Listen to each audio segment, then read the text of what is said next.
Le travail d'un directeur de travaux est véritablement de vérifier, contrôler et d'accompagner les entreprises dans la construction. On va construire le planning général de l'opération, comment vont se dérouler les différentes interventions des entreprises. Et on va consulter plein d'entreprises différentes et nous on va arriver à ce moment-là. On va ensuite, une fois que le chantier est démarré, coordonner les entreprises. On doit vérifier sur le chantier que les normes et les règles de l'art sont respectées. Et on a aussi un vrai rôle de contrôle des délais pour que le projet soit livré à temps.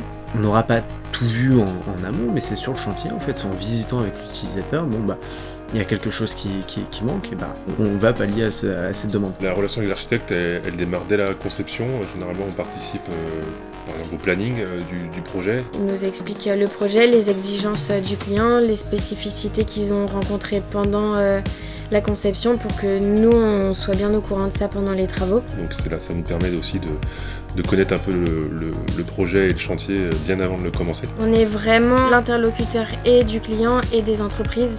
Donc c'est nous qui sommes le relais entre ces deux entités-là. Il travaille forcément pour le client, donc à un moment ça reste le client, le maître d'ouvrage qui prend la décision finale, mais il est là pour le conseiller, le guider. On a normalement 2 ou 3 chantiers à gérer en même temps, forcément du coup sur un déroulement, un avancement différent. Qui dit 3 chantiers dit 3 réunions hebdomadaires. Dans cette journée-là, on a la route à faire parce que souvent le chantier il n'est pas juste à côté du bureau. Donc on a le tour de chantier à faire, on a la réunion de chantier et ensuite on a le compte-rendu de chantier à faire. Donc ça occupe une journée par chantier.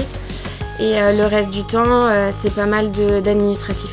Les intérêts du métier, c'est qu'on fait les deux en même temps. Il y a du travail au bureau, il y a du déplacement, il y a beaucoup d'échanges du coup, que ce soit à l'oral, sur place. Et c'est là où du coup, tous ces échanges, c'est très riche.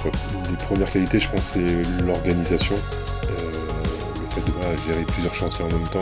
Et surtout quand on fait du planning, la règle, c'est d'anticiper, anticiper un max. Pour que le chantier se passe bien. Être quelqu'un de pragmatique avec un objectif qui est clair, défini, être nécessairement organisé. Il faut savoir être clair, être sûr de soi. Je pense que c'est une difficulté quand on débute dans le métier. Il faut être très polyvalent parce qu'on est amené à gérer tout un tas de sujets différents sur une même journée. Oui, il faut savoir aussi être réactif et trouver des adaptations pour faire avancer le chantier et que tout le monde soit satisfait. Aussi, une qualité importante, je pense qu'il faut avoir de l'humilité parce que nous, on n'est clairement pas sachant sur tous les sujets. On est accompagné par les entreprises qui sont elles sachantes et puis par les bureaux d'études techniques. Donc notre rôle, c'est vraiment de mettre en contact les sachants pour pouvoir avancer et résoudre un problème, mais on ne sait pas tout et on n'est pas censé tout savoir. Il y a 1 milliard de façons d'arriver à ce métier-là parce qu'on apprend beaucoup sur le tas, sur le terrain. Donc pour moi, la meilleure des façons, c'est l'alternance. Mais c'est clairement pas la seule manière. C'est un métier qui est passionnant, qui est très exigeant mais passionnant et la qualité, on va dire, vraiment de ce travail-là, c'est qu'on en apprend vraiment tous les jours et ça c'est vraiment chouette.